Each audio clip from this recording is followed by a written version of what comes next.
Apakah Anda percaya bahwa hidup sampai usia 100 tahun lebih itu hanya mitos? Atau hanya bisa terjadi di negara luar yang iklimnya lebih bersih?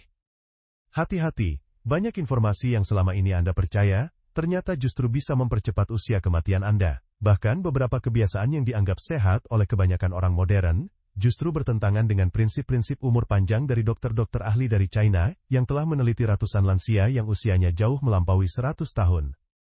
Fakta-fakta ini begitu kontroversial hingga tidak pernah dibahas di TV, tidak diajarkan di rumah sakit, dan bahkan ditolak oleh sebagian dokter modern. Tapi dalam video ini, kita akan bongkar semuanya secara jujur dan apa adanya, dari sudut pandang pengobatan timur, yang sudah eksis ribuan tahun. Siap-siap, Anda mungkin akan terkejut, tidak setuju, bahkan marah, karena beberapa fakta yang Anda anggap baik, ternyata justru berbahaya. Kami mengangkat kisah nyata dari Dr. Lin Weizhong, seorang dokter herbal senior dari Guangdong, Cina, yang telah mendedikasikan hidupnya untuk meneliti rahasia umur panjang di pedesaan Cina. Selama 30 tahun, beliau mewawancarai dan mendampingi lebih dari 380 lansia, berusia di atas 100 tahun. Hasil penelitiannya begitu mengejutkan dan mengguncang pemahaman medis modern. Dalam video ini, kami akan membongkar 7 fakta utama yang ditemukan oleh Dr. Lin, dan semuanya berkaitan erat dengan kebiasaan harian Anda. Jadi, kalau Anda berusia di atas 55 tahun, dan ingin tetap sehat, kuat, dan panjang umur tanpa bergantung pada obat-obatan, Anda wajib tonton video ini sampai habis. Sebelum kita mulai, tuliskan dulu di kolom komentar, Anda menonton dari kota mana dan usia Anda sekarang berapa? Kami ingin tahu, siapa saja yang peduli pada kesehatan dan umur panjangnya. Dan jika Anda merasa video ini penting, jangan ragu untuk klik tombol subscribe, karena kami akan terus hadirkan konten seperti ini, yang bukan hanya menghibur, tapi bisa menyelamatkan hidup Anda dan keluarga Anda. Tonton sampai akhir, karena rahasia nomor 7 adalah yang paling mengejutkan, dan bisa langsung Anda praktekkan mulai hari ini juga. Sarapan berat justru memperpendek umur. Selama ini kita selalu diajarkan, sarapan itu wajib, apalagi untuk orang tua. Kalau tidak makan pagi nanti bisa sakit maag, masuk angin, atau pingsan. Tapi Dr. Lin menemukan hal yang berbanding terbalik. Dari hasil penelitiannya terhadap lebih dari 300 lansia yang berusia di atas 100 tahun di desa-desa China, hampir semuanya tidak pernah makan besar di pagi hari. Bahkan, banyak dari mereka hanya minum air hangat atau teh herbal ringan, lalu baru makan sekitar jam 10 atau 11 siang. Sarapannya? Hanya segenggam kacang rebus, ubi kecil, atau satu buah pisang. Tidak ada nasi uduk, tidak ada lontong sayur, tidak ada bubur ayam penuh lemak. Menurut Dr. Lin, saat pagi hari, organ dalam tubuh seperti liver, pankreas, dan lambung, masih dalam fase pemulihan. Memberi beban besar di pagi hari, justru memaksa sistem pencernaan bekerja keras sebelum waktunya, memicu peradangan kecil yang lama-lama menjadi kronis. Apa akibatnya? Banyak orang merasa cepat lelah di siang hari, gampang marah, atau sulit buang air besar, tapi tidak sadar penyebab utamanya adalah sarapan berat, yang katanya sehat. Ini bukan asumsi, ini berdasarkan hasil observasi langsung, dan wawancara pribadi yang dilakukan Dr. Lin selama puluhan tahun. Yang lebih mengejutkan, para lansia yang tidak sarapan berat justru memiliki tekanan darah yang lebih stabil, detak jantung lebih tenang, dan kulit wajah yang lebih segar. Mengapa bisa begitu? Karena tubuh mereka tidak sibuk mengolah makanan saat matahari baru terbit. Tubuh justru menggunakan energinya untuk memperbaiki sel-sel yang rusak dan membersihkan racun dari malam sebelumnya. Jadi pertanyaannya sekarang, apakah kita berani melawan doktrin lama dan mencoba gaya hidup ini? Atau kita tetap ingin mempertahankan kebiasaan makan nasi lengkap pagi-pagi, meskipun perlahan-lahan organ dalam kita menjerit tanpa suara? Ini bukan tentang lapar atau kenyang, tapi soal umur panjang dan kualitas hidup. Kontroversial. Jelas. Tapi jika fakta di lapangan menunjukkan bahwa justru mereka yang tidak sarapan berat bisa hidup lebih dari 1 abad, tidakkah kita seharusnya mulai mempertimbangkan kembali apa yang kita telan setiap pagi? Air dingin adalah musuh diam-diam bagi lansia. Bayangkan ini, hari panas terik, keringat bercucuran, lalu kita minum segelas es teh manis dingin. Rasanya nikmat, menyegarkan, dan sudah jadi kebiasaan banyak orang Indonesia.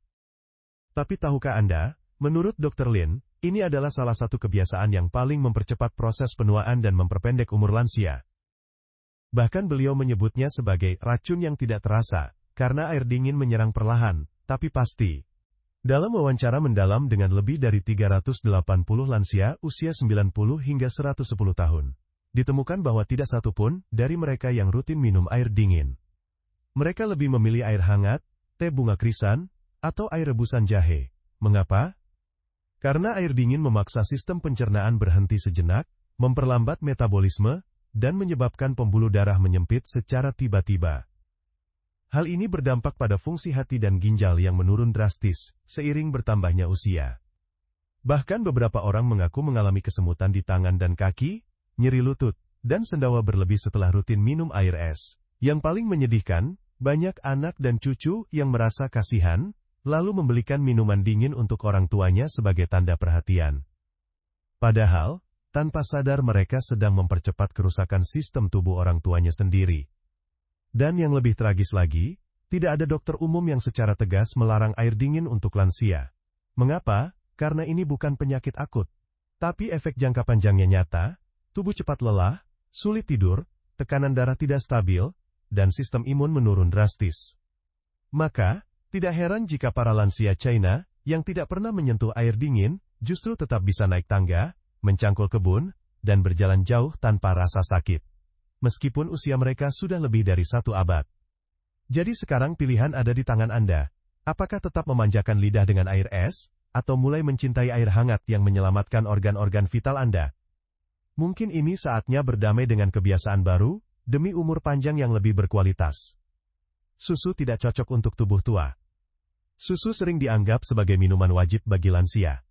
Setiap iklan di televisi selalu mengatakan, minum susu setiap hari, agar tulang kuat dan tidak mudah rapuh. Tapi tunggu dulu, Dr. Lin justru mengatakan sebaliknya.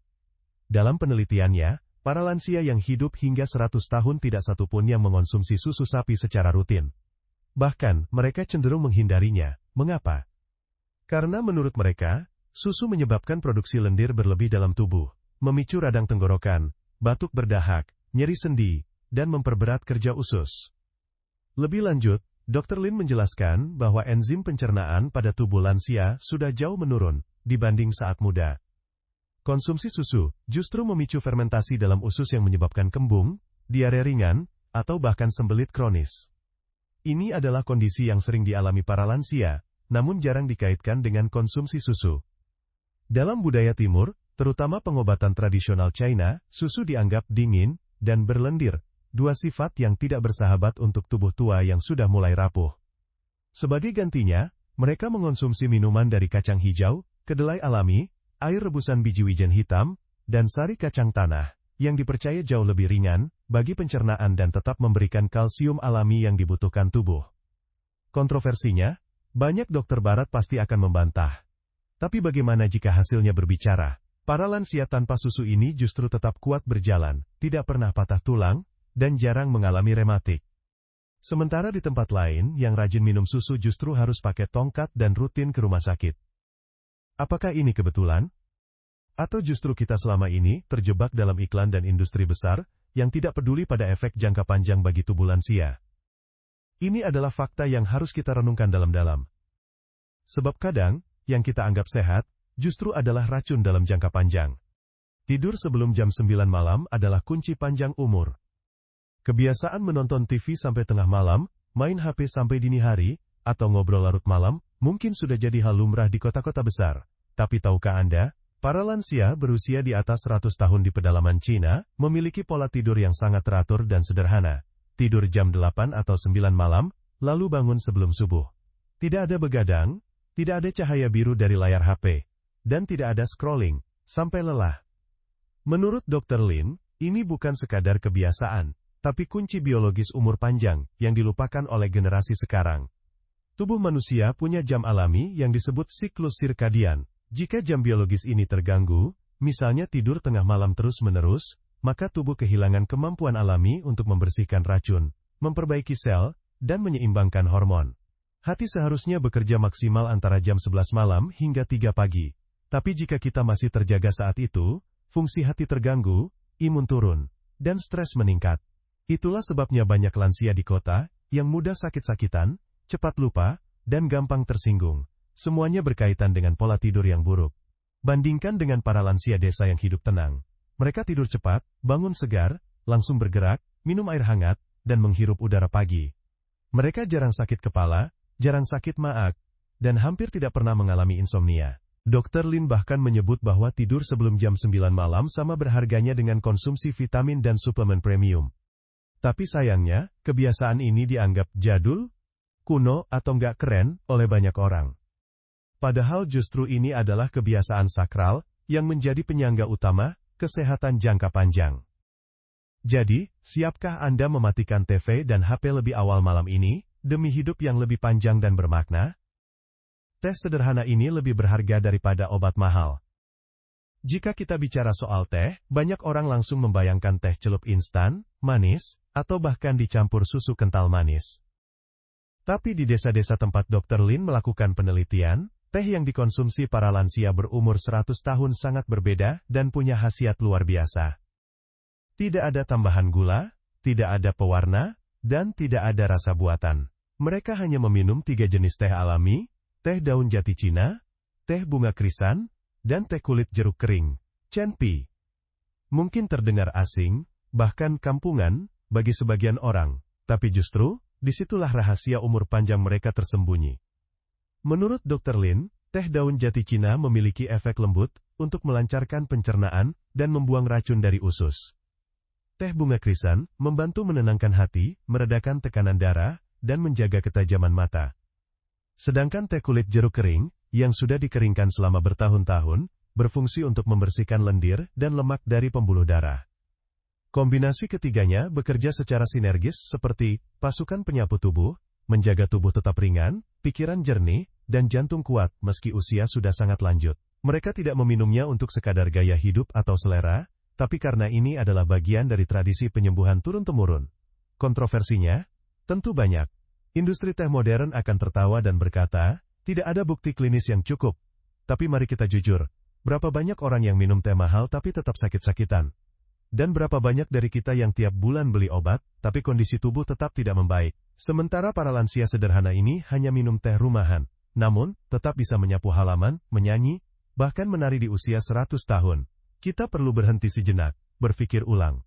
Apakah kita terlalu mengejar hal yang modern, hingga lupa pada kekuatan alam yang begitu dekat dengan kita? Mungkin, yang kita butuhkan untuk sehat bukan di apotek atau rumah sakit, tapi dari dapur kita sendiri. Jalan kaki 3000 langkah tanpa sepatu mahal, adalah obat paling murah di dunia. Di kota-kota besar, kita sering melihat lansia berjalan dengan bantuan tongkat, memakai sepatu ortopedi mahal, atau bahkan duduk terus, karena katanya, takut jatuh. Tapi di desa-desa pegunungan tempat Dr. Lin melakukan riset, hal itu sangat jarang terjadi. Para lansia di sana berjalan kaki setiap pagi, tanpa alas kaki, di atas tanah, kerikil, atau rumput yang masih basah oleh embun. Mereka tidak pernah ke gym, tidak pakai smartwatch. Tapi tubuh mereka tetap kuat, kaki tetap kokoh menopang badan, dan jantung mereka berdetak tenang setiap hari. Apa rahasianya? Dr. Lin menjelaskan, kebiasaan berjalan di alam terbuka tanpa alas kaki memberikan 2 manfaat besar. Pertama, melatih otot-otot kecil kaki yang jarang terpakai saat memakai sepatu. Kedua, tubuh secara alami akan menyerap energi dari bumi, disebut grounding, yang membantu menstabilkan aliran listrik di tubuh, mengurangi stres, dan memperkuat sistem imun. Dan yang lebih menarik, kebiasaan ini ternyata juga berdampak pada kualitas tidur yang membaik, karena sistem saraf menjadi lebih tenang, dan hormon melatonin bekerja lebih optimal. Bagi orang awam, mungkin terdengar aneh, atau seperti takhayul. Tapi bagi para lansia yang sudah menjalaninya seumur hidup, ini bukan sekadar kebiasaan. Ini bagian dari cara hidup yang membuat mereka bisa berumur panjang tanpa tergantung obat. Sayangnya, di era sekarang, kita terlalu memuja kenyamanan. Bangun tidur, duduk. Mau pergi, naik motor atau mobil. Bahkan ke warung dekat rumah pun enggan jalan kaki. Padahal, kaki adalah fondasi utama tubuh. Kalau fondasi ini rusak, seluruh keseimbangan tubuh ikut hancur. Maka jangan heran, jika banyak lansia sekarang, mudah terjatuh, mudah kram, dan takut melangkah. Mungkin bukan karena usia, tapi karena kaki mereka tidak pernah dilatih untuk menjadi kuat. Jadi, mulai sekarang, tinggalkan sepatu mahal sesekali, dan biarkan kaki Anda menyentuh bumi. Karena bisa jadi jalan kaki sederhana di pagi hari adalah satu-satunya terapi yang Anda butuhkan untuk hidup lebih dari 100 tahun. Hidup lebih dari 100 tahun bukan soal makan apa, tapi hidup untuk apa. Ini adalah fakta paling mengejutkan, dan paling menyentuh. Dr. Lin menemukan satu pola yang tak terbantahkan dari semua lansia yang diwawancarainya. Mereka semua hidup dengan tujuan yang sangat kuat. Mereka tidak bangun pagi hanya untuk menonton TV. Tidak sekadar menunggu waktu berlalu. Mereka punya misi. Ada yang menjaga kebun herbal, ada yang merawat cucu, ada yang menyulam kain untuk kuil, ada yang membuat ramuan untuk tetangga sakit.